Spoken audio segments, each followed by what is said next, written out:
santri sejati, berilmu, berbudi pekerti, rela berkorban untuk ilahi, membangun bangsa Indonesia agar makmur jaya sentosa, memegang teguh ajaran agama, penerus perjuangan alim ulama. Oh ibu bapak, izinkan kami doakan putramu ini yang sedang menuntut ilmu Allah demi kejayaan agama Islam. Ya Allah, bimbinglah kami untuk menjadi muslim sejati, bermanfaat di dunia, bahagia akhiratnya. Pondok pesantren Tebu Ireng mencetak santri sejati, berilmu, berbudi pekerti, rela berkorban untuk ilahi, membangun bangsa Indonesia agar makmur jaya sentosa, memegang teguh ajaran agama, penerus perjuangan alim ulama. Oh ibu bapak, izinkan kami doakan putramu ini yang sedang menuntut ilmu Allah demi kejayaan agama Islam. Ya Allah, bimbinglah kami untuk menjadi muslim sejati, bermanfaat di dunia, bahagia akhiratnya, bahagia akhiratnya.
Assalamualaikum warahmatullahi wabarakatuh.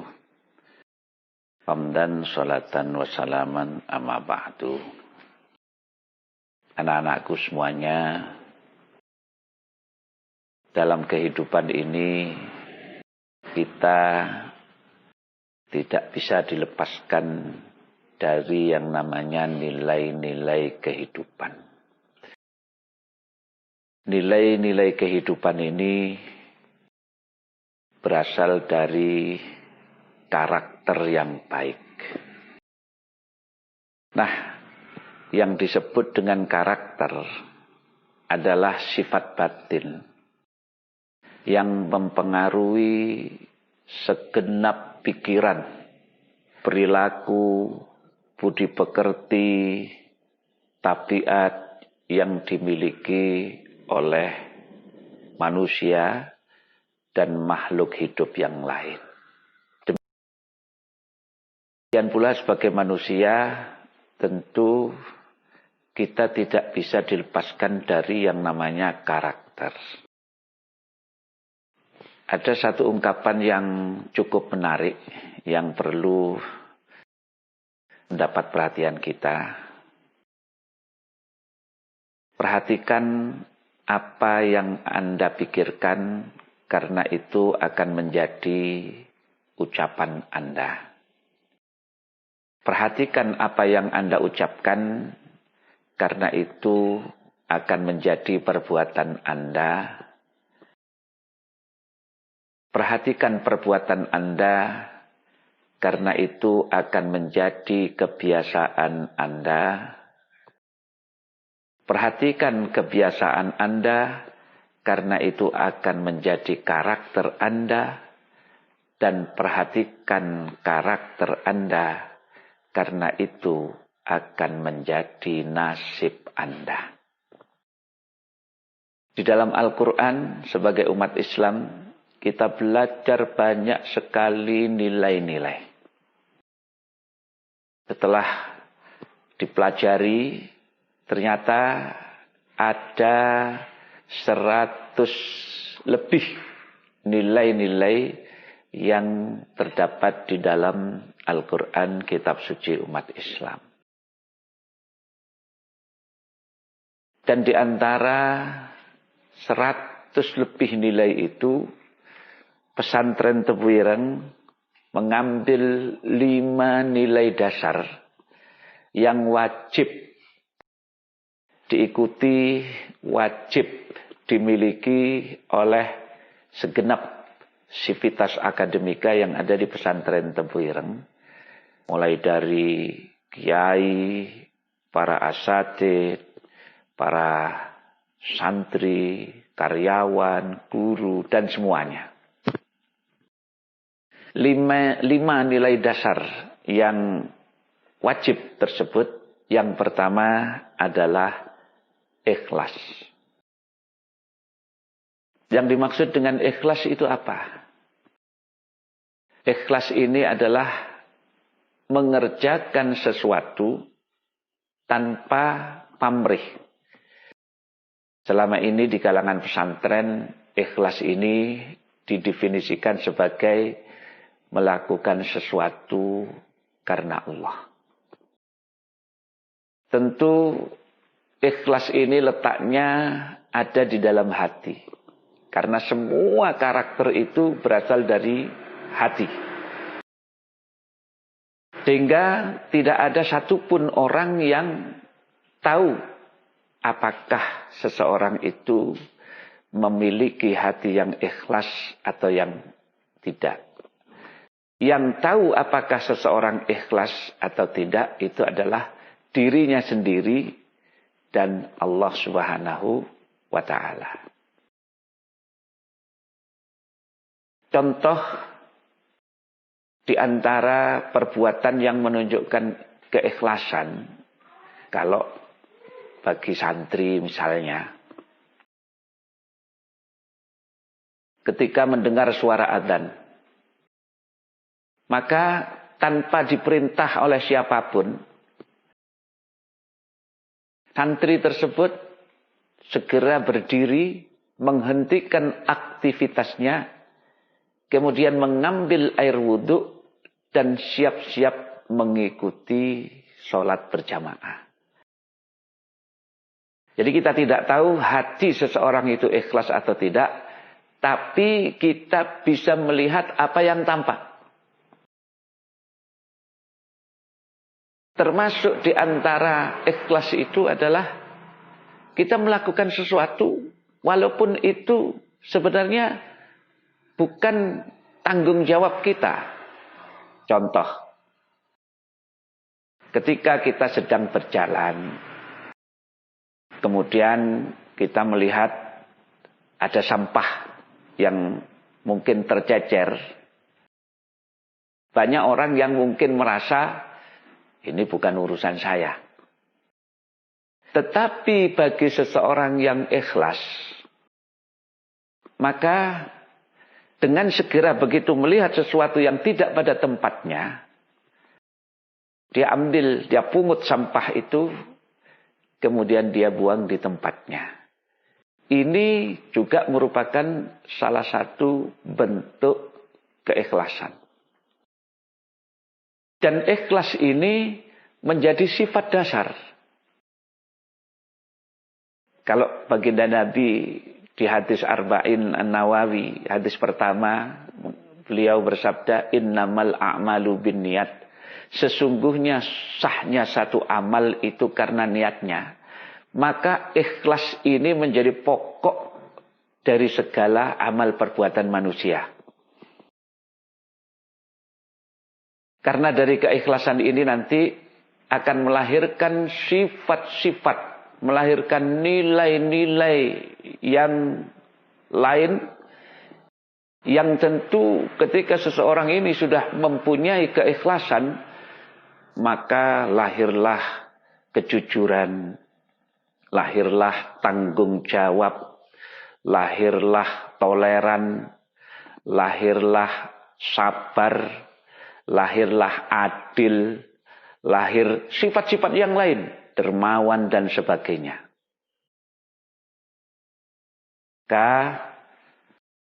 Seyogyanya lah sifat ikhlas ini kita pupuk mulai dari awal, kita ajarkan sejak masih kanak-kanak, remaja, dewasa sampai orang tua. Maka ketika seseorang ini sudah mempunyai keikhlasan, hidupnya akan menjadi lebih tenang, hidupnya akan lebih menjadi mudah. Yang kedua, nilai yang harus dimiliki oleh Sivitas Akademika Pesantren Tebu Ireng adalah jujur. Apa arti jujur itu? Jujur itu artinya adalah sinkronnya, bersatunya apa yang ada di pikiran, apa yang ada di dalam ucapan, apa yang ada di dalam perbuatan, dan apa yang ada di dalam hati. Ketika hatinya berkata putih, maka yang kita ucapkan, yang kita perbuat pun putih.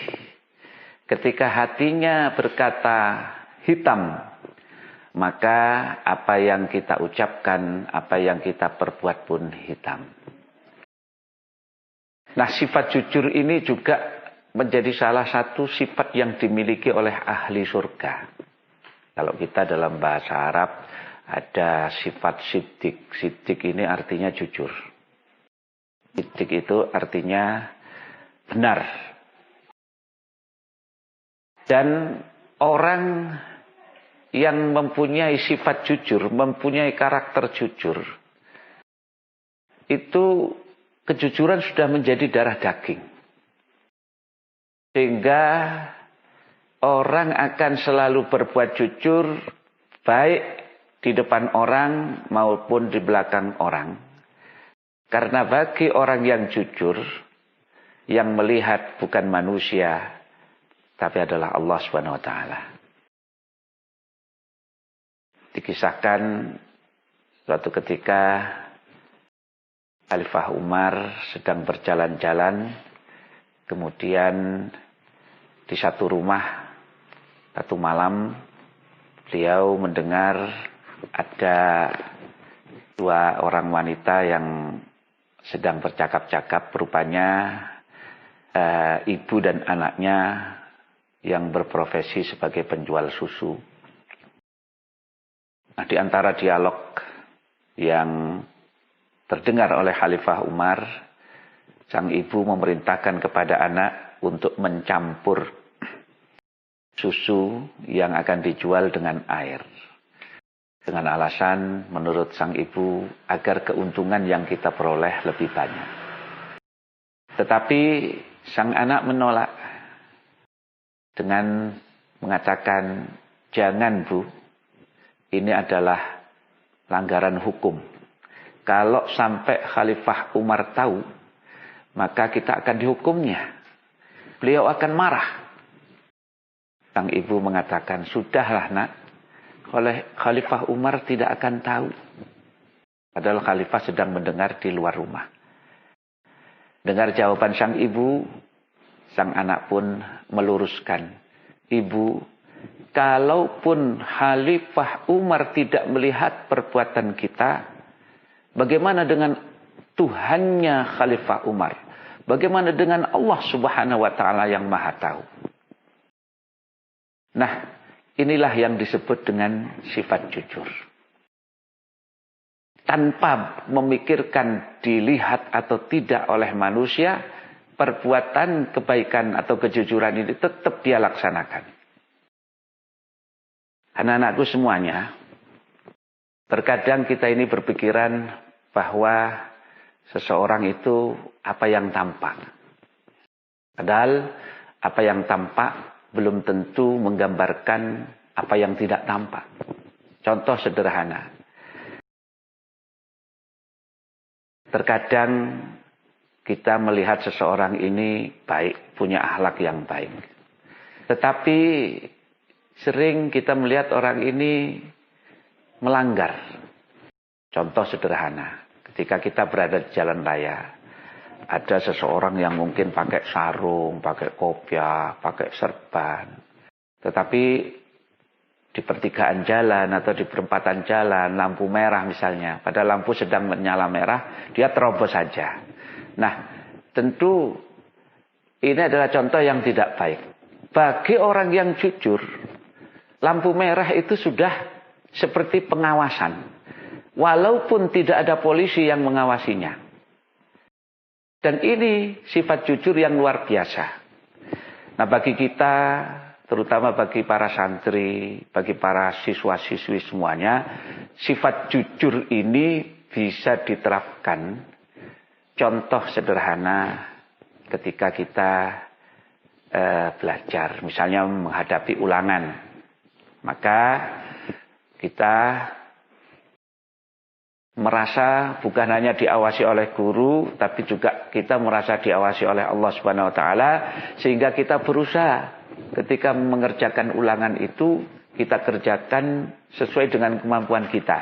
Kita tidak mencontek, kita tidak ngerpek, tidak toleh sana, tidak toleh sini. Karena apa? Karena kejujuran itu sudah menjadi sifat kita, sudah menjadi tabiat kita, sudah menjadi karakter kita. Juga misalnya ketika kita sedang makan di warung. Kita makan, apakah itu makan gorengan, makan kerupuk.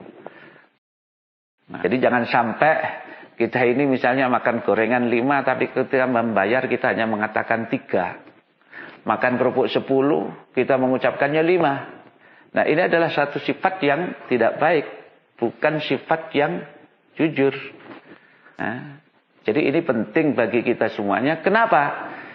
Karena yakinlah bahwa kejujuran adalah salah satu modal dalam kita bergaul.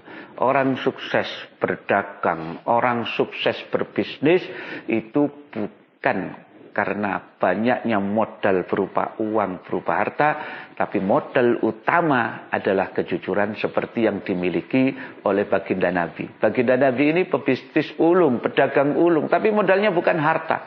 Modal yang paling utama karena beliau bergelar Al-Amin, orang yang dapat dipercaya. Artinya orang yang dapat dipercaya adalah karena kejujurannya. Kemudian sifat yang ketiga yang wajib kita miliki sebagai sifat dasar sebagai santri Tebu Ireng adalah tanggung jawab. Tanggung jawab itu apa? Tanggung jawab itu bukan hanya berkenaan dengan segala perbuatan. Tanggung jawab ini adalah sesuatu bentuk konsekuensi bukan hanya dari amal perbuatan kita. Tetapi juga sebelum kita melakukan perbuatan harus sudah punya gambaran tanggung jawab ini. Contoh yang paling sederhana kalau di kalangan para santri. Di dalam pesantren itu ada tata tertib. Ada peraturan yang wajib ditaati. Bisa jadi seorang santri itu mungkin melanggar tata tertib. Melanggar peraturan. Maka sebagai bentuk tanggung jawab, ya harus mau menerima konsekuensinya. Mau menerima sanksi. Mau menerima takzir kalau di kalangan pesantren. Ya. Misalnya seseorang santri itu ketahuan merokok. Merokok adalah satu pelanggaran kalau di pesantren Tebuireng. Maka ketika dia ketahuan merokok, nah di situ ada pasal-pasal, ada bentuk takziran dan sebagainya, maka dia harus mau bertanggung jawab. Jangan sampai kita ini kemudian sifat tanggung jawab ini kita hilangkan dalam kehidupan kita. Karena kita tidak bisa dipisahkan dari yang namanya tanggung jawab. Siapapun, mulai dari pemimpin, termasuk rakyat, termasuk guru, termasuk para santri, semuanya ini harus mau mempertanggungjawabkan semua perbuatannya. Kalau perbuatannya baik, ya insya Allah menjadi tanggung jawab yang baik. Tetapi kalau perbuatannya mungkin tidak baik, maka dia harus mau mempertanggungjawabkan perbuatannya sesuai dengan yang berlaku. Karena kita semuanya akan mempertanggungjawabkan perbuatan kita di hadapan Allah Subhanahu wa taala. Anak-anakku semuanya, nilai berikutnya yang harus kita miliki dalam kehidupan ini adalah kerja keras. Kerja keras adalah sesuatu yang sangat baik dan dianjurkan dalam Islam. Bahkan suatu ketika baginda Nabi itu bertemu dengan seorang tua yang sedang bekerja, sedang memecah-mecah kayu, ya, sedang memecah kayu. Dan melihat hal itu, baginda Nabi mencium tangan orang tua tersebut. Sambil beliau mengatakan, inilah tangan yang tidak akan tersentuh api neraka. Artinya, orang yang bekerja keras sangat dicintai oleh baginda Nabi. Tidak ada satupun orang yang sukses tanpa kerja keras. Tidak ada kesuksesan datang begitu saja. Harus diiringi kerja keras. Karena yang bisa merubah seseorang itu hanya Allah dan dirinya sendiri. Innallaha la yughayyiru ma biqaumin hatta yughayyiru ma bi anfusihim. Sesungguhnya Allah tidak akan merubah nasib seseorang sehingga orang tersebut mau merubah dirinya sendiri. Artinya ketika seseorang itu bekerja keras, sesungguhnya dia sedang merubah dirinya sendiri. Nah, bagi seorang santri, kerja keras ini bisa diwujudkan dalam bentuk belajar bersungguh-sungguh. Ulama-ulama zaman dahulu mencapai kesuksesan itu tidak dengan berleha-leha. Beliau puluhan tahun belajar, mondok, mengaji, bangun malam, puasa, baik yang wajib maupun yang sunnah. Dan barangkali ini bisa dicontoh. Kalaupun mungkin kita tidak bisa seperti ulama-ulama zaman dulu, paling tidak belajar bersungguh-sungguh. Juga rajin bangun malam, rajin berpuasa Senin Kemis misalnya bagi para santri. Insya Allah ini sudah salah satu bentuk kerja keras. Jadi kerja keras itu bukan hanya kerja dalam arti mencari kehidupan, tetapi belajar bersungguh-sungguh itu juga bentuk daripada kerja keras. Kemudian yang kelima, sifat yang harus dimiliki oleh seorang santri khususnya adalah toleran atau tasamuh. Apa arti daripada toleran? Ya secara sederhana bisa kita gambarkan bahwa toleran itu adalah saling menghargai. Artinya menghargai perbedaan. Tidak tertutup kemungkinan dalam kehidupan ini kita ini berbeda dengan orang lain. Berbeda dalam segala hal.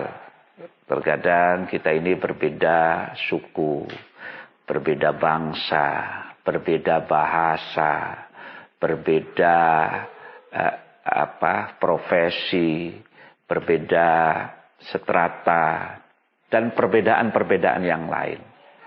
Tetapi janganlah kemudian perbedaan yang kita miliki ini menjadi perpecahan, menjadi sumber perpecahan bagi kita semuanya. Maka sifat toleran ini harus kita miliki. Toleransi dalam hal agama, dalam hal macam-macam lah. Nah, dalam dunia pesantren kita ini sering melakukan diskusi. Tidak tertutup kemungkinan dalam diskusi kita ini sering berbeda pendapat dengan teman kita. Kita sering berbeda pendapat dengan orang lain. Tetapi jangan kemudian perbedaan ini sampai menyebabkan perpecahan, putusnya persaudaraan. Kita bisa saling menghargai.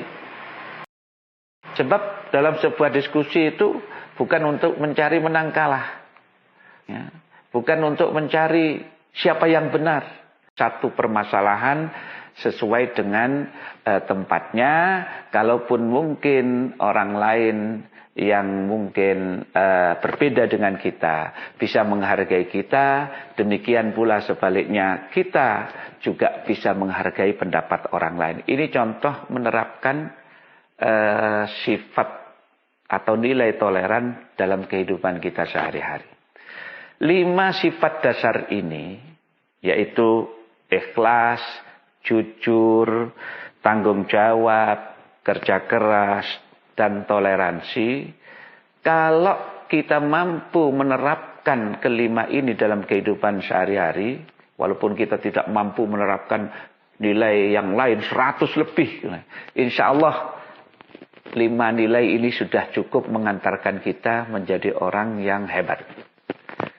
Perlu kita ketahui bahwa ke depan bukan hanya ilmu pengetahuan yang menentukan, tetapi yang menentukan kehidupan kita adalah nilai-nilai yang kita miliki, karakter yang kita miliki.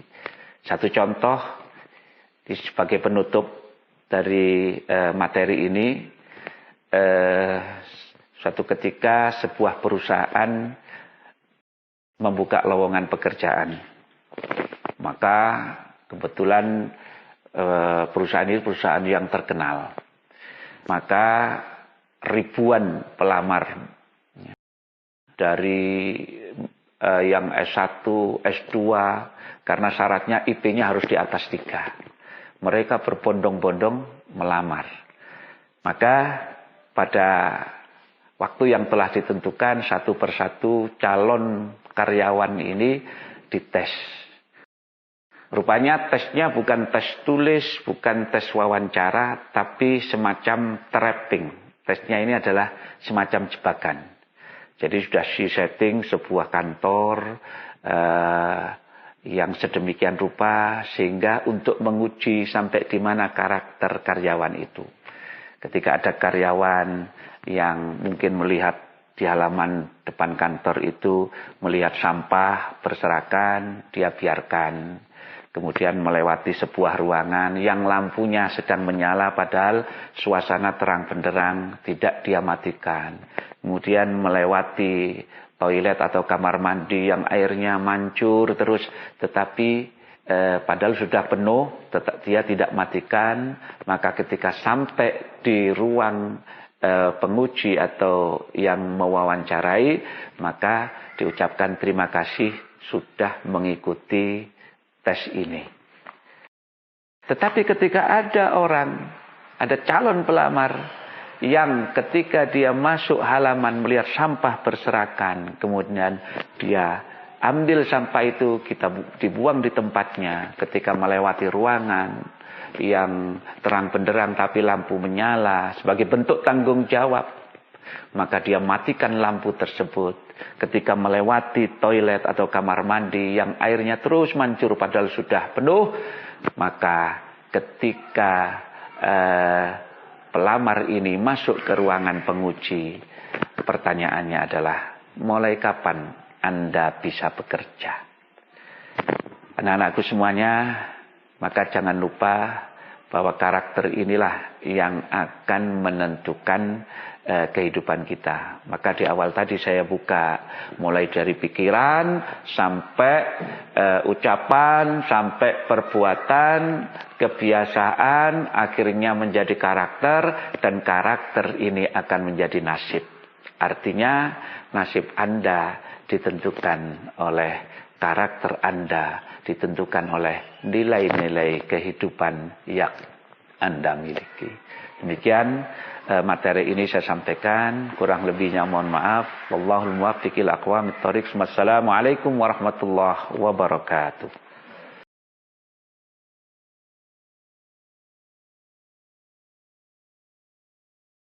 Assalamualaikum warahmatullahi wabarakatuh.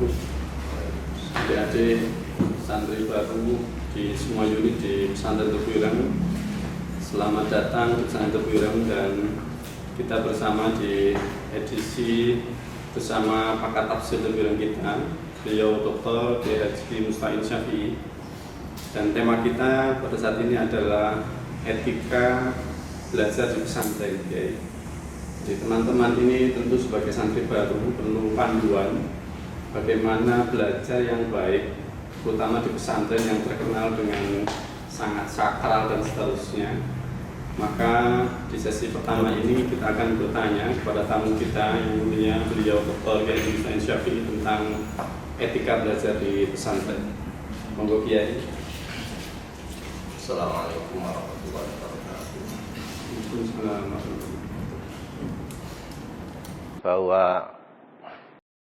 pesantren itu mengarahkan anak didiknya menjadi benar dan pintar. Benar dan pintar.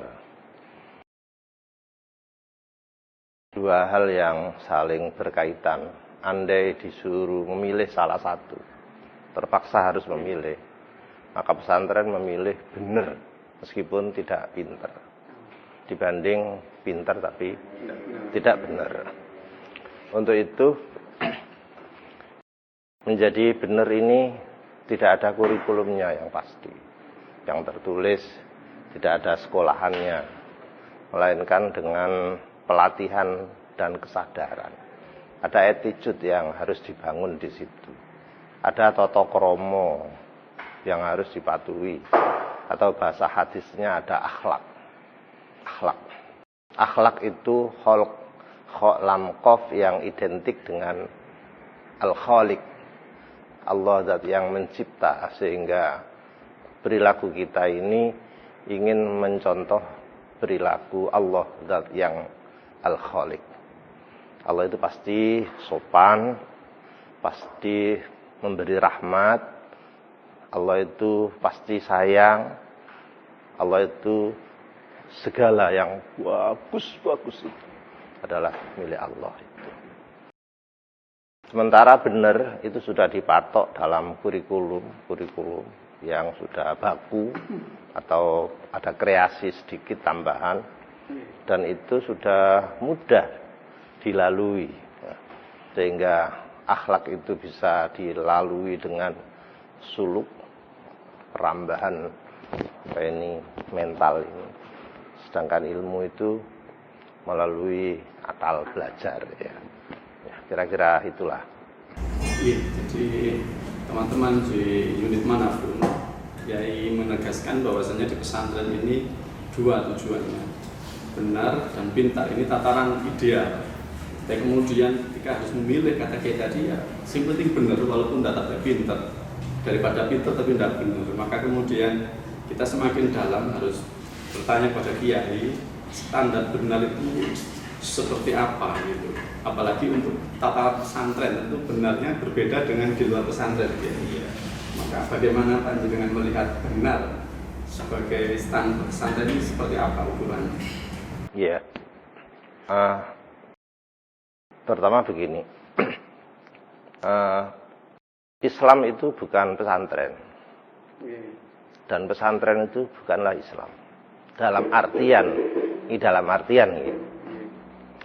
Apa yang ada di Islam itu belum tentu bisa di-cover dalam pesantren, belum tentu. Jadi pesantren itu sebagian dari kesekian universalitas Islam. Islam itu bukan pesantren maksudnya. Islam itu bukan pesantren itu bukan satu-satunya yang bisa mengcover semua ada yang dalam Islam, tapi hanya sebagian sisi yang ada. Nah, sisi yang diambil ini sisi yang morality tadi itu.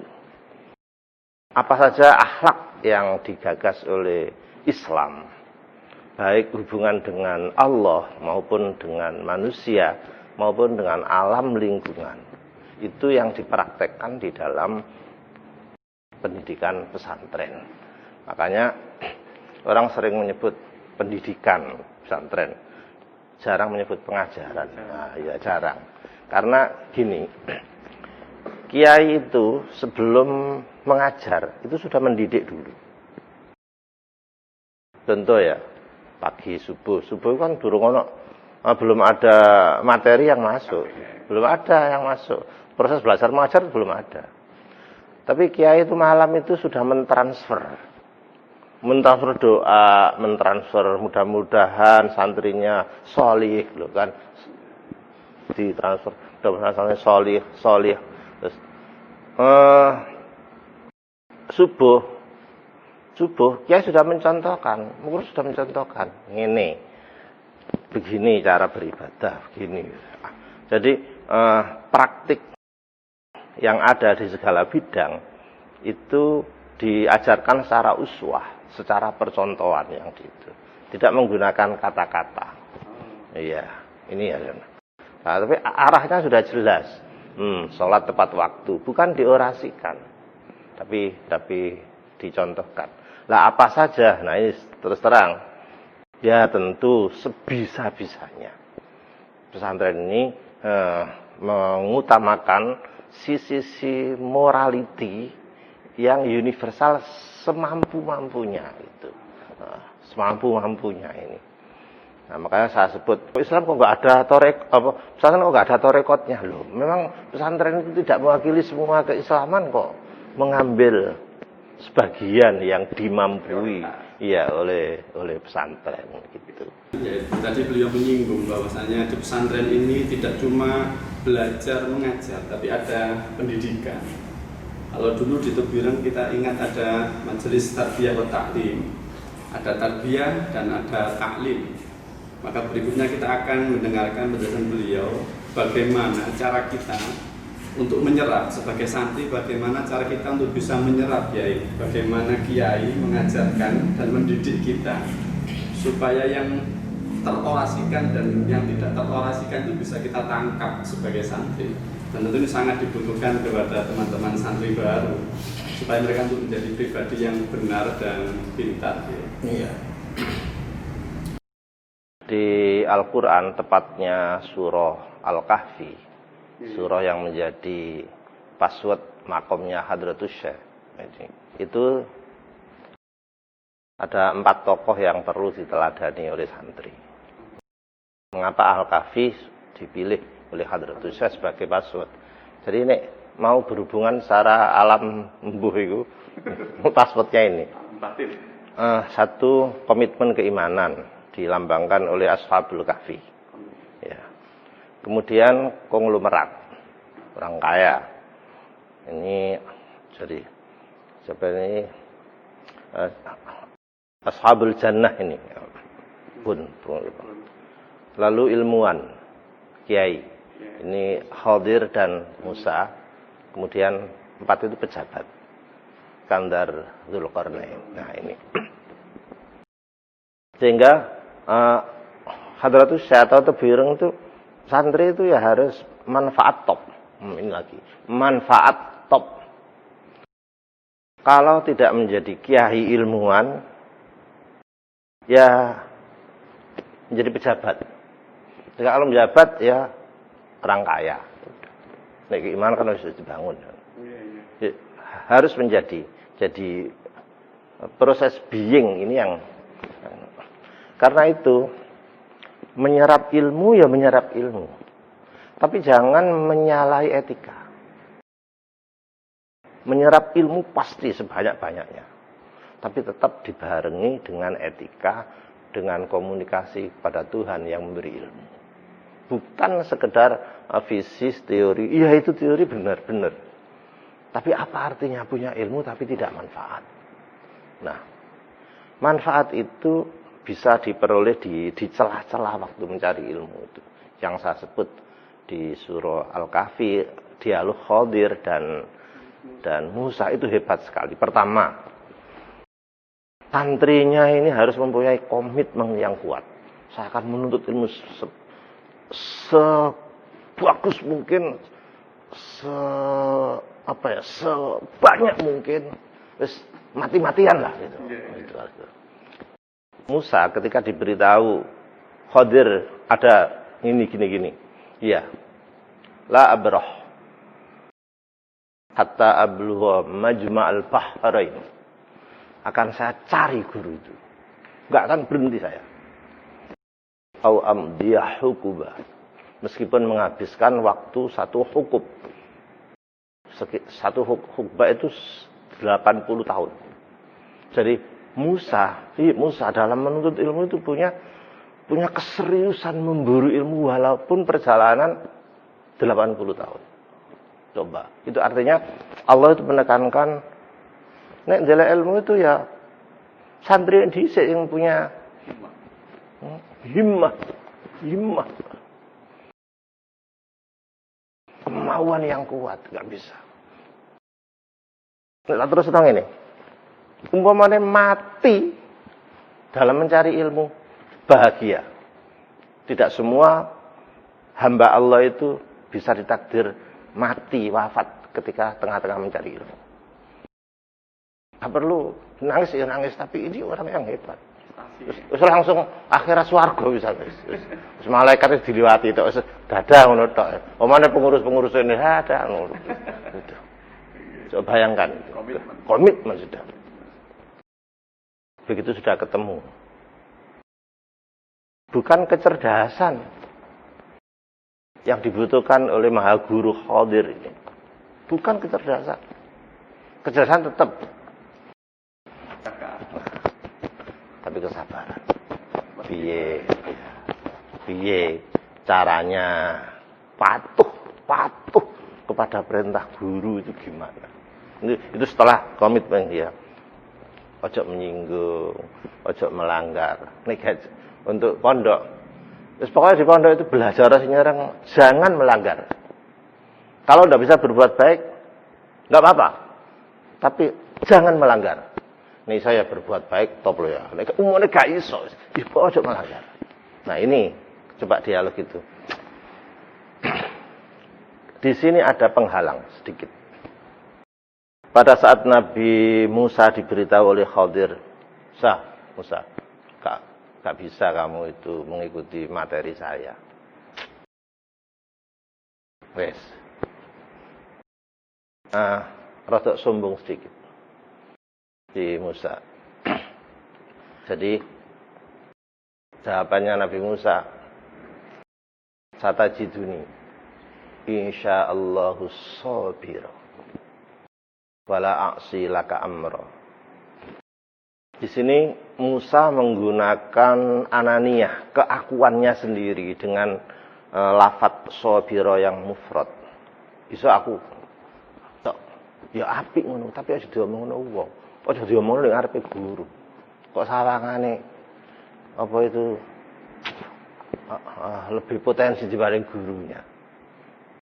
Hasilnya kan sobiro, aku bisa sabar, aku sih ditonjol. Setelah diuji 3 kali, ujiannya bukan ujian tertulis, bukan, tapi meneng tok, memahami tok, sabar tok.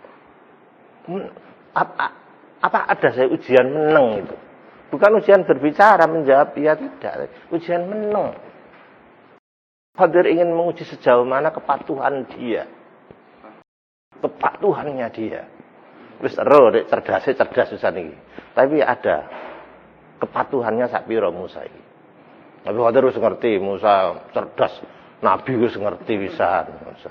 Semangatnya Allah sudah. Tapi tinggal satu materinya. Jajal, patuhnya seberapa? Diuji sekali, naik perahu gagal, lulus. Ketiga, ono arek dipateni itu cuma gagal, malah ngomongnya kasar. Ketiga, ada Idar yuridu ayang Allah fa'aqamah, gagal. 3 kali ujian kepatuhan, gak lulus dia, gagal. Tapi walaupun dia gagal, gak lulus dalam itu, materi itu, tetap Musa menjadi nabi. Alasannya apa? Karena komitmennya. Iya. Dan Khadir sudah tahu. Dari mana pengetahuan yang ada itu? Wong sudah gagal. Inilah hebatnya dalam proses belajar mengajar. Begitu lihat muridnya ini gak iso jawab persoalan 3 tadi itu, dijelaskan. Setelah kegagalan. Iya, kegagalan itu dijelaskan. Tetap dikasih ilmu walaupun setelah keok itu. Ammas safinah, siji itu begini-begini. Wa ammal ghulam, jelaskan begini-begini. Wa ammal jidar, dijelaskan begini. Itulah pembekalannya. Pembekalan materi yang bersifat ilmiah tadi. Tapi sedikit. Andai Musa lulus dalam ujian diam tadi, itu pasti akan mendapatkan ilmu yang lebih banyak dari itu. Pasti bisa ungkap-ungkap yang enggak terhingga.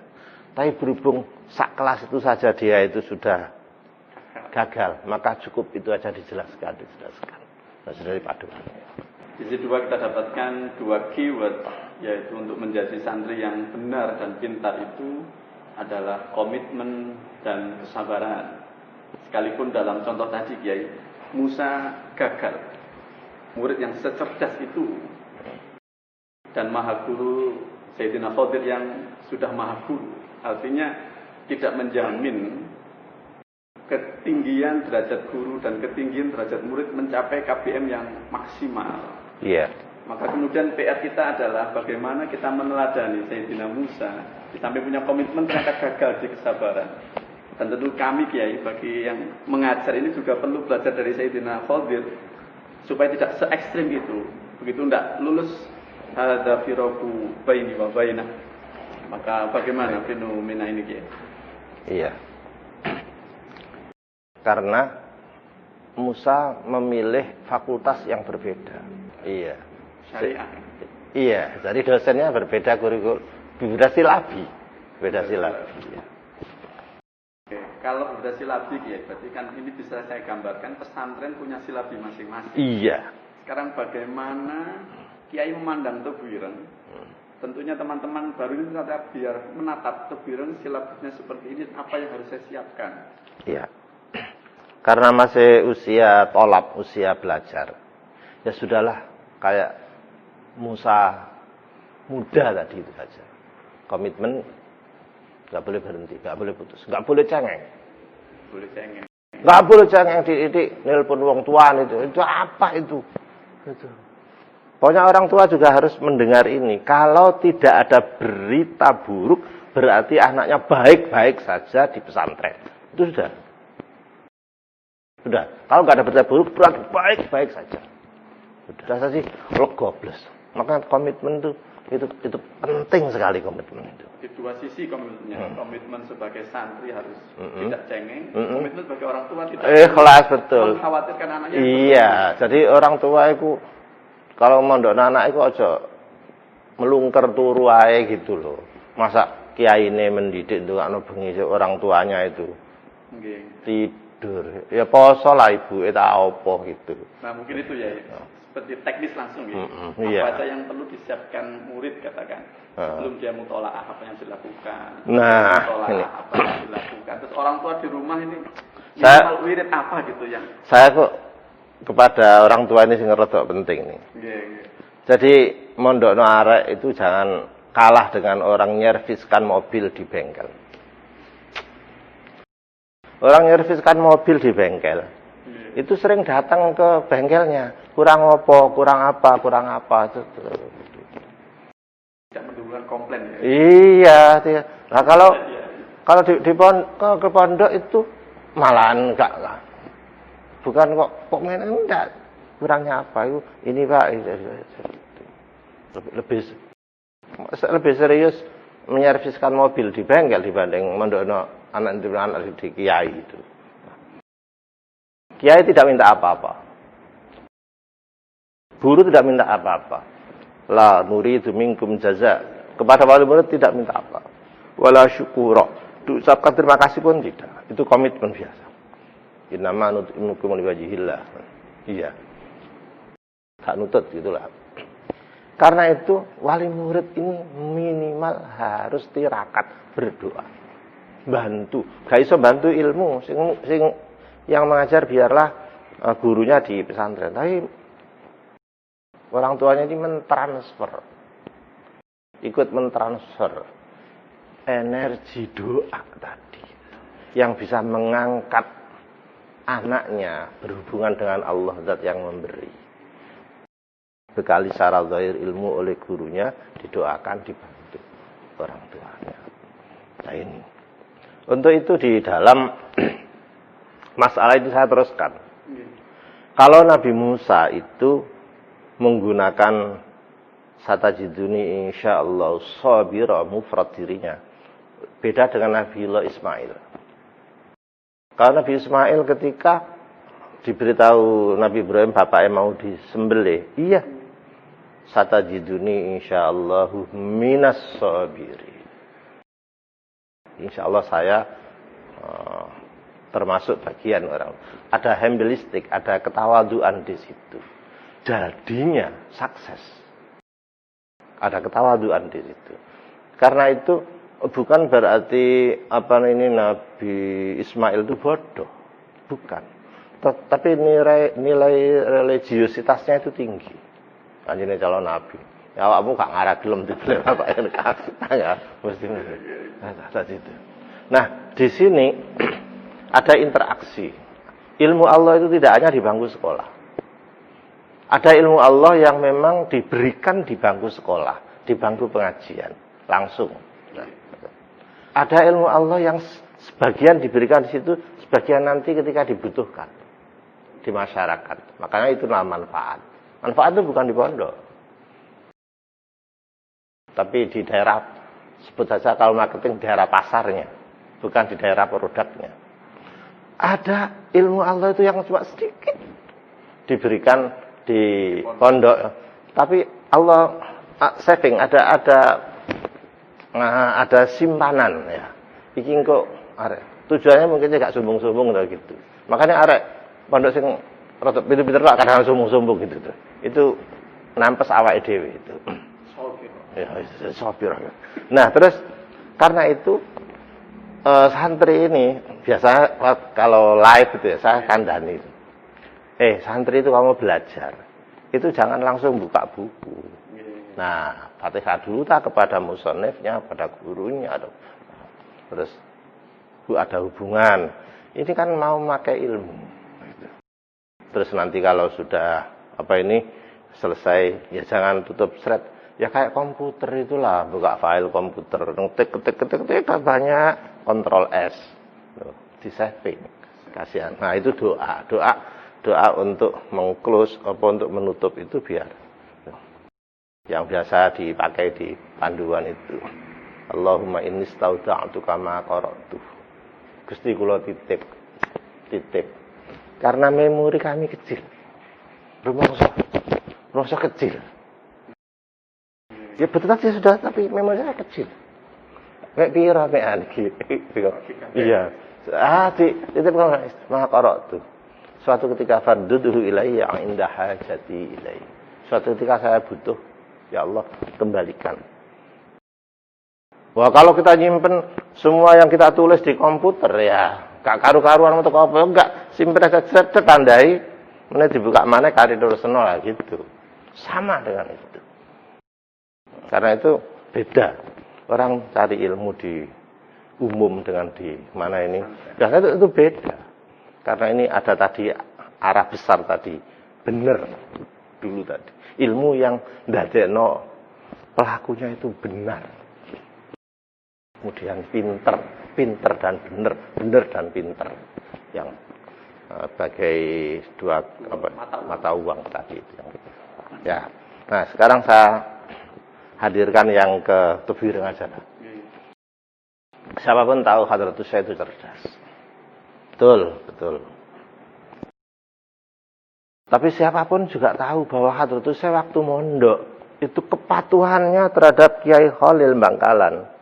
Syekhona itu bukan main yang tidak bisa ditandingi oleh murid saya sekitar.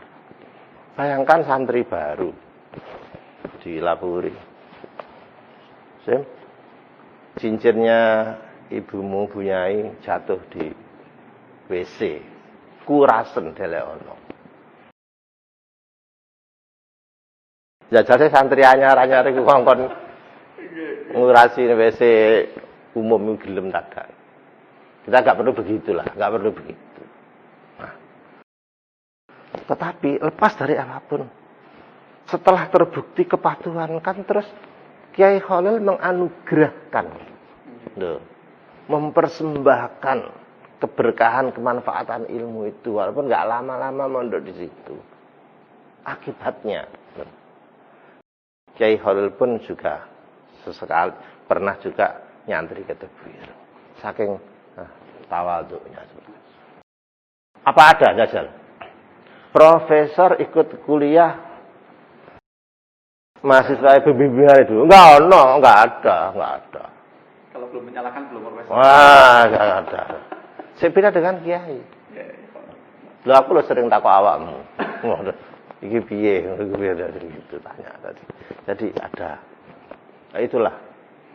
Jadi orang pesantren itu tidak diajari ndangak merasa. Karena merasa tidak ada alasan untuk dalam atas itu tidak ada. Yang ada itu ya sadar kekurangan. Apa artinya sih setetes air dibanding air selautan kan gitu. Nah, kira-kira itulah. Oke, itulah dari kiai kita bisa kami simpulkan tujuan kita mondok itu adalah benar dan pintar, itu tujuan utama dan profesionalnya begitu. Mencapai ke sana maka kita perlu komitmen dan kesabaran.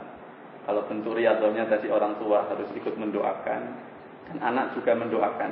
Siapa yang doakan? Ya orang tuanya, gurunya, mu'alif kitabnya, dan ditutup dengan doa yang kita hafal di sana Tebireng ini. Allahumma inni stauda'tuka ma qara'tuhu farduhu ilayya inda hajati ilaih. Inilah yang bisa kami berikan kepada bekal anak-anak baru. Mudah-mudahan kita semua diberi ilmu yang manfaat, barokah. Mudah-mudahan kita semua menjadi santrinya Hadratus Syekh Muhammad Hasyim Asy'ari. Kurang lebihnya mohon maaf. Terima kasih Pak Kiai. Mudah-mudahan adik-adik kita semua bisa sabar, orang tuanya sudah sabar, mencapai kesuksesan baik di dunia maupun di akhirat nanti. Adanallahu wa iyyakum ajma'in. Wallahu muwaffiq ila aqwamit thoriq. Wassalamualaikum warahmatullahi wabarakatuh. Waalaikumsalam warahmatullahi wabarakatuh. Assalamualaikum warahmatullahi wabarakatuh. Bismillahirrahmanirrahim. Hamdan salatu wassalaman amma ba'd. Para santri, keluarga besar Pondok Pesantren Tebireng, alhamdulillah pada kesempatan kali ini kita bersama-sama bisa melakukan sambung rasa melalui kegiatan orientasi yang dilakukan oleh Pondok Pesantren Tebu Ireng dalam rangka untuk memantapkan diri kita menjelang memasuki kegiatan di tengah-tengah pondok pesantren. Kehadiran kalian nanti setelah segala situasi memungkinkan untuk bisa masuk ke pondok pesantren. Kali ini saya diminta oleh panitia yang menyiapkan materi ini untuk menjelaskan yang terkait dengan persoalan konsep ajaran Ahlussunnah wal Jamaah dalam kita menjalankan syariat atau tuntunan agama Islam yang kita cintai ini. Para santri dan keluarga yang saya banggakan, bahwa Islam sebagai sebuah agama diturunkan oleh Allah Subhanahu wa taala pada intinya adalah untuk memberikan kesejahteraan, mengguiden ya, mengawal, mengatur kehidupan ini agar supaya betul-betul bisa mencapai kehidupan yang baik, yang maslahah dalam bahasa agama. Agama diturunkan oleh Allah betul-betul untuk manusia, untuk kemaslahatan manusia. Karena untuk kemaslahatan manusia, maka seluruh ajaran agama atau syariat agama ini betul-betul memungkinkan untuk bisa dilaksanakan oleh manusia. Sehingga tidak ada satupun ajaran Islam yang tidak makdur, yang tidak memungkinkan alal mukallafin terhadap orang-orang yang dibebani hukum ini. Oleh karena itulah maka keyakinan ini harus kita tanamkan dalam diri kita. Islam adalah agama yang terbaik. Lalu kemudian kita berusaha untuk memahami Islam itu dengan benar, dengan baik. Tentu segala sesuatu punya ahlinya. Dalam kehidupan ini semuanya lah ada mereka yang oleh Allah ditunjuk untuk mewakili dari kelompok manusia untuk mempunyai keahlian-keahlian tertentu. Ketika kita berbicara agama, maka yang punya keahlian itu adalah para ulama. Dalam bahasa agama, orang-orang yang diberikan ilmu secara khusus oleh Allah untuk mendalami agama secara baik ini. Para santri dan keluarga yang berbahagia, dalam Islam kita kenal ada prinsip ajaran yang disebut dengan Ahlussunnah wal Jamaah. Mengapa harus ada pemahaman Islam Ahlussunnah wal Jamaah? Kok tidak lalu Islam saja? Jadi ketika ditanya mengapa, maka jawabannya adalah Islam diturunkan oleh Allah ini tidak semuanya syariat atau ajaran yang diberikan ini bersifat terperinci, bersifat detail yang bisa langsung diamalkan. Tetapi ajaran itu terkadang masih membutuhkan adanya proses pemahaman. Proses memahami terhadap dalil, baik itu Al-Quran atau hadis. Al-Quran diturunkan oleh Allah pun sesungguhnya adalah hampir semua ayat Al-Quran itu lebih banyak berbicara, kalau itu persoalan hukum ya bersifat mujmal, kalau tidak begitu yang bersifat am atau bersifat mutlak. Yang bentuk-bentuk lafaz seperti itu membutuhkan adanya penjelasan atau penafsiran. Paling tidak memahami satu ayat harus difahami dalam konteks tertentu, harus terkait dengan ayat yang lain, bahkan nanti harus terkait dengan hadis atau dengan konteks situasi latar belakang sebab yang diturunkan dari sebuah ayat atau hadis ini. Karena itulah maka perlu proses pemahaman. Nah, di tengah pemahaman itulah maka lalu kemudian memunculkan potensi adanya perbedaan-perbedaan. Adanya ikhtilaf, adanya perbedaan, ikhtilaful aqwal, perbedaan berbagai macam pendapat, ikhtilaful ara, perbedaan pandangan pikiran, persepsi yang terkait dengan penjelasan atau penafsiran Al-Quran. Nabi Muhammad sendiri diutus oleh Allah sesungguhnya adalah litubayyina linnasi ma nuzzila ilaihim. Jadi ada otoritas khusus. Nabi ini diberikan otoritas untuk memberikan penjelasan terhadap apa yang diturunkan Allah di dalam Al-Quran. Ketika Allah memerintahkan aqimus shalat di dalam Al-Quran itu, maka tentu kita tidak bisa melakukan itu tanpa adanya penjelasan kanjeng Nabi. Nabi menjelaskan dengan praktek bagaimana sholat itu dilakukan. Sehingga Nabi dawuhno, "Shallu kama ra'aitumuni usolli." Jadi kalau kita langsung berbicara Quran saja ya tidak bisa gitu. Al-Quran adalah pedoman konstitusi tertinggi yang perlu penjelasan penjabaran. Yang diberi otoritas pertama untuk menjabarkan, menjelaskan adalah Kanjeng Nabi. Setelah Nabi tidak ada, Nabi mendelegasikan al-ulama warasatul anbiya. Ulama, orang yang alim di bidang ilmu agama, itu yang meneruskan. Mewarisi itu artinya meneruskan terhadap apa yang dilakukan oleh Nabi untuk menjelaskan. Tugas-tugas kenabian itu lalu kemudian diteruskan oleh para ulama. Maka oleh karena itu, ketika kita berbicara sholat tadi contohnya, tidak mungkin di dalam Quran tidak ada sholat sehari itu berapa kali, cara sholatnya, rakaatnya berapa, tata caranya tidak ada. Di dalam Quran tidak dijelaskan langsung, tapi Nabi lah yang memberikan contoh, litubayyina linnasi ma nuzila ilaihim. Ada otoritas yang diberikan oleh Allah untuk menjelaskan terhadap apa yang di dalam Al-Quran. Nah, ketika Nabi wafat, maka terjadi problem yang terkait dengan bagaimana penjabaran banyak aspek yang oleh Nabi terkadang dijelaskan dengan beberapa pilihan. Nah, inilah yang lalu kemudian memunculkan potensi adanya perbedaan yang cenderung membangun adanya kelompok-kelompok tertentu yang disebut dengan firqah. Dan firqah ini lalu kemudian terseret oleh berbagai macam kepentingan. Kepentingan politik, kepentingan ekonomi, kepentingan kekuasaan, macam-macam lah gitu loh ya. Kepentingan harga diri, prestis, macam-macam. Latar belakang orang yang berbeda ya. Jadi berbagai macam kepentingan ketika masuk dalam satu proses pemikiran yang terjadi di dalam seseorang, maka kepentingan itu yang berpotensi menyeret atau menciptakan firqah-firqah, kelompok-kelompok di dalam pemahaman terhadap Islam ini. Maka Nabi lalu memberikan batasan bahwa ketika umatku nanti muncul menjadi sekian firqah, maka ada satu firqah yang oleh Nabi disebut dengan firqah an-najiyah, yang selamat. Ya, firqah najiyah itu siapa? Adalah hum ahlus sunnati wal jamaah. Lalu sahabat bertanya, man hum ya Rasulullah? Ahlus sunnah niku sinten wahai Rasul? Ahlus sunnah ma ana alaihi al-yauma wa ashabi. Jadi Nabi memberikan penegasan, yang dimaksud ahlus sunnah itu adalah sesuatu amalan atau perbuatan syariat yang aku lakukan dan yang dilakukan oleh para sahabatku. Kenapa Nabi menyebut dengan para sahabat? Karena sahabat ini yang secara terus-menerus bersama dengan Kanjeng Nabi, yang terus-menerus hidup bersama Kanjeng Nabi, yang lalu kemudian memahami terhadap apa yang dilakukan oleh Nabi, apa yang didhawuhi oleh Nabi, apa yang dirasakan oleh Nabi, situasi apa yang menyertai ayat itu diturunkan, namanya asbabun nuzul.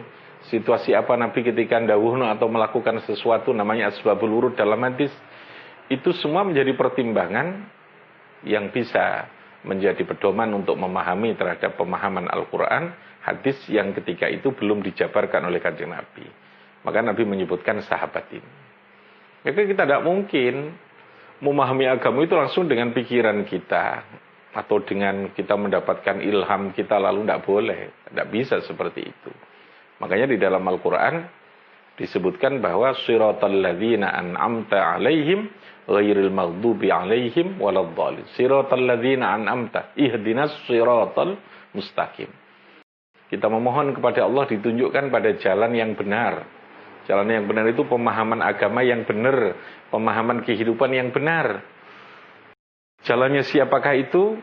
Siratal ladzina an'amta alaihim, yaitu jalan pemikiran, perilaku, tradisi yang dilakukan alladzina an'amta alaihim, orang-orang yang telah Engkau berikan kenikmatan. Amta alaihim itu adalah para sahabat, para anbiya, para nabi, para rasul, para sahabat, para tabi'in dan seterusnya yang diberikan ini. Itu yang dimaksudkan ini. Oleh karena itu, munculnya Ahlus Sunnah wal Jamaah adalah memberikan batasan yang terkait dengan bagaimana memahami agama Islam yang benar ini.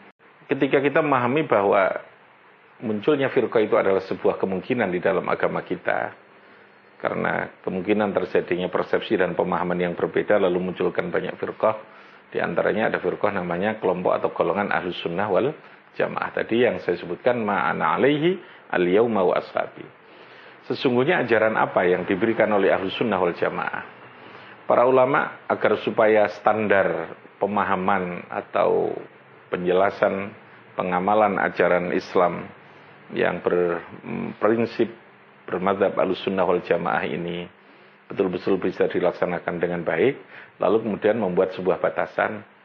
Kalau di dalam bidang akidah itu mengikuti pemikiran yang diberikan oleh Abu Hasan al-Asy'ari dan Abu Mansur al-Maturidi.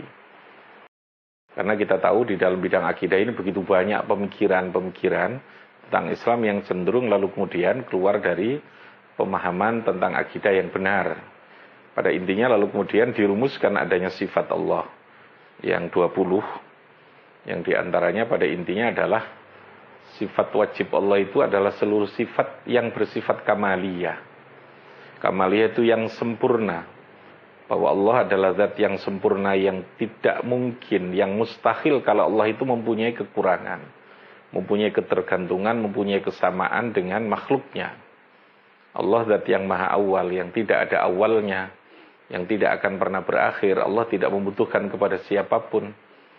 Allah itu ada, adanya Allah itu ada yang tidak diadakan. Kalau seluruhnya selain Allah, masih wallah yang namanya alam makhluk itu adalah ada yang diadakan. Dia pernah tidak ada, lalu kemudian menjadi ada, dan bahkan berpotensi menjadi tidak ada kalau Allah itu menghendaki. Nah, itulah sifat-sifat yang melekat. Sehingga pada intinya Allah itu adalah mukhalafatun lil hawadis. Kata kuncinya ada di sana, bahwa kehidupan ini diciptakan dari tidak ada menjadi ada, dari yang tidak ada saja menjadi ada, maka kemungkinan yang tidak ada lalu kemudian akan diadakan Allah lagi itu sangat mungkin. Manusia tidak ada, diciptakan menjadi lahir ada di dunia, lalu kemudian mati, yang kata orang menjadi tidak ada. Apakah mungkin dia menjadi ada? Mungkin ketika Allah menghendaki, karena Allah pernah menciptakan manusia dari tidak ada menjadi ada. Apalagi mengadakan sesuatu yang pernah ada, sangat mungkin itu. Logika yang harus dibangun seperti itu. Sehingga akidah di dalam keyakinan Ahlus Sunnah wal Jamaah adalah memantapkan diri isbatul aqaid bil adillatil yaqiniyah, yaitu menetapkan, mengokohkan keyakinan kita ini dengan menggunakan dalil-dalil yang yakin, baik itu dalil nakli maupun dalil akli. Dalil nakli itu dalil yang bersumberkan dari Al-Quran dan hadis, sedangkan dalil akli itu adalah dalil yang bersumberkan dari sunnatullah, hukum alam yang berlaku di dalam kehidupan kita ini. Ada kehidupan yang bisa kita analisa, kita fahami untuk meyakinkan terhadap keyakinan yang kita miliki ini. Ya, contoh Allah menciptakan segala sesuatu ini. Tidak mungkin segala sesuatu ini ada tanpa yang mengadakan. Allah zat yang kuasa, tidak mungkin. Contoh yang paling kecil saja ketika Allah menciptakan makhluknya yang paling kecil, yang kita anggap itu remeh, yang namanya semut. Semut itu kan, kalau andai kata kita lakukan analisa dan penelitian, itu kan makhluk yang luar biasa. Kita menganggap biasa itu karena setiap hari kita melihatnya. Rutinitas itu yang menjadikan sesuatu yang mestinya luar biasa menjadi biasa. Makanya orang perlu melakukan muhasabah, perlu melakukan renungan untuk keluar dari rutinitas. Kenapa? Agar supaya dia betul-betul punya isbatul aqaid. Memantapkan keyakinan di dalam kehidupan ini supaya betul-betul apa yang ada di dalam kehidupan ini mampu untuk membangun keyakinan kita untuk tidak bergeser lah. Bahwa Allah adalah zat yang maha kuasa yang kita yakin. Nah, Islam Ahlus Sunnah wal Jamaah dengan pemikiran Abu Hasan al-Asy'ari dan Abu Mansur al-Maturidi itu memberikan pemahaman, ya, baik dari Quran hadis maupun dari pemahaman yang ada di dalam kehidupan kita ini untuk meyakinkan tentang persoalan yang berkaitan dengan akidah itu. Kalau mazhab yang lain itu ada banyak kecenderungan untuk tajsim. Tajsim itu artinya membendakan kepada Allah, yang lalu kemudian berpotensi untuk menjadikan seseorang bisa mensalahfahami terhadap kemahakuasaan Allah, termasuk sifat-sifat Allah yang mukhalafah lil khawadis tadi ini. Yang kedua, kalau di dalam bidang fikih, karena dalam Islam itu ada 3 komponen, yang ketiga-tiganya adalah menyatu dalam satu kesatuan. Jadi ada keterkaitan yang tidak bisa terpisahkan, yang bersifat talazumiyah. Itu yang berkaitan dengan persoalan yang menyangkut tentang pemahaman agama Islam ini. Dalam bidang fikih, ya kalau tadi saya sebutkan bahwa bidang akidah mengikuti faham Ahlussunnah, dalam Ahlussunnah wal Jamaah mengikuti faham Abu Hasan al-Asy'ari dan Abu Mansur al-Maturidi, maka dalam bidang fikih kita faham Ahlussunnah wal Jamaah ini mengikuti pada 4 mazhab. Ya, ada 4 mazhab yang kita yakini. Ada Imam Malik, ada Imam Abu Hanifah, lalu kemudian ada Imam Syafi'i, ada Imam.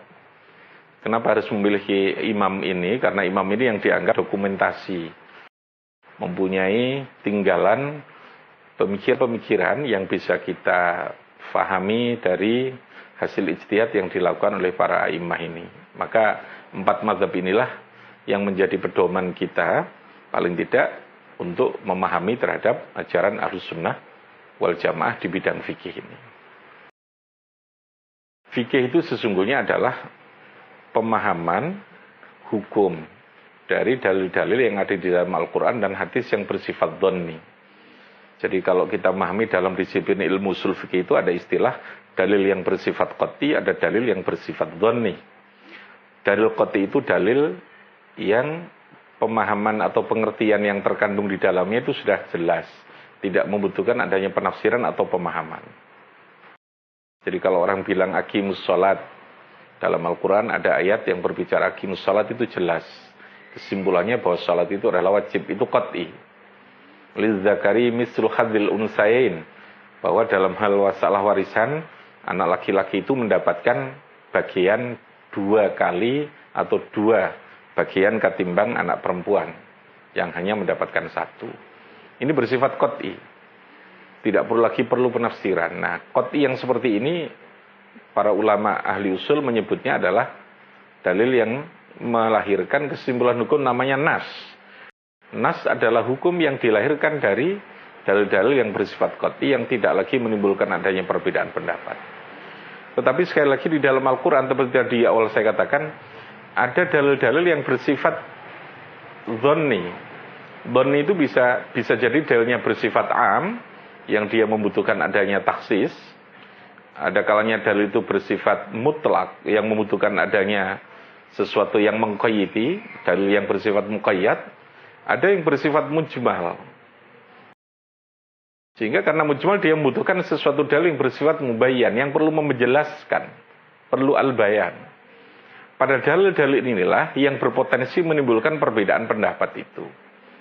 Nah, inilah yang lalu kemudian melahirkan apa yang disebut dengan fikih.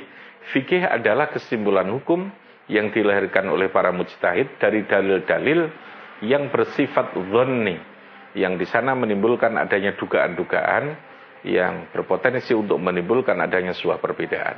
Nah, dalam prinsip Ahlussunnah wal Jamaah, pemahaman tentang fikih ini kita mengikuti standar pemikiran yang diberikan oleh madzahibil arba'ah, 4 mazhab yang kita kenal itu. Nah, untuk di Indonesia kita lebih ditekankan untuk pemahamannya ini mengikuti mazhab yang digariskan oleh Imam Syafi'i. Jadi mazhab Imam Syafi'i. Kenapa Imam Syafi'i? Ya satu karena latar belakang para ulama di Indonesia ini rata-rata yang dipelajari kajiannya ketika belajar di Timur Tengah, ya, yang banyak dipelajari adalah kitab-kitab yang ditulis oleh Imam Syafi'i maupun oleh para penerusnya Imam Syafi'i, para ashabus Syafi'i, para imam-imam yang menjadi penerus pemikiran Imam Syafi'i.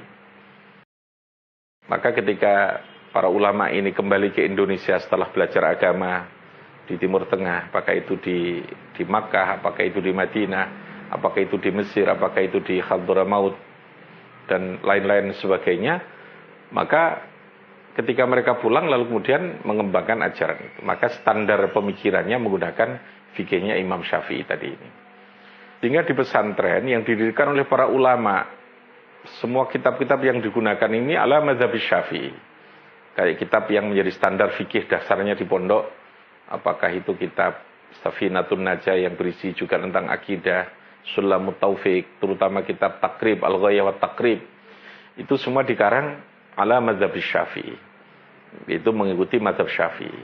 Nah, di sanalah pemikiran-pemikiran yang menyangkut tentang hukum, baik itu masalah hukum ibadah maupun hukum muamalah, itu lebih banyak dipengaruhi atau mengikuti terhadap pemikiran atau mazhab Imam Syafi'i.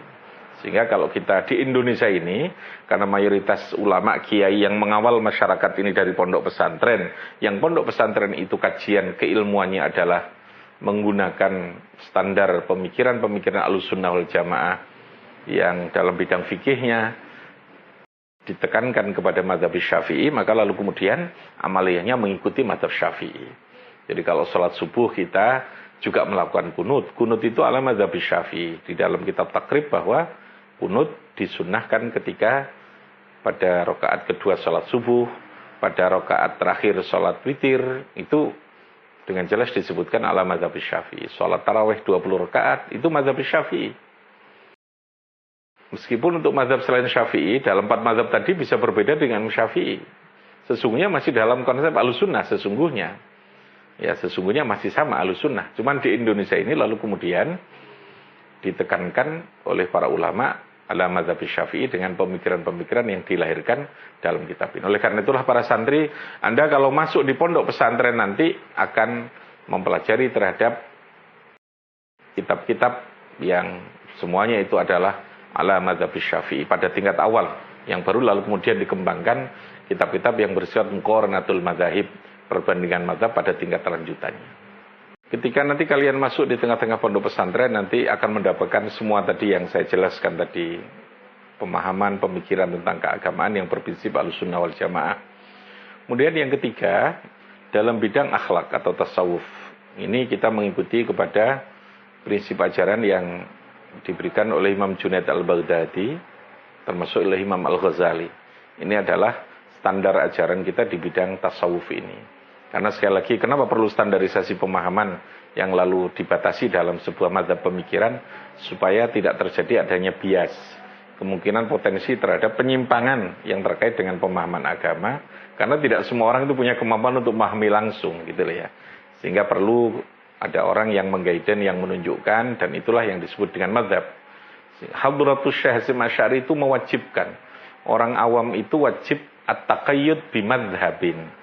Ya, dalam kitabnya yang diajarkan Risalah Sunnah wal Jamaah itu disebutkan oleh Hadratus Syekh Hasyim Asy'ari bahwa bagi orang awam ini wajib mengikatkan diri taqayyud bimadhabin wahidin, bimadhabin muayyanin, supaya apa?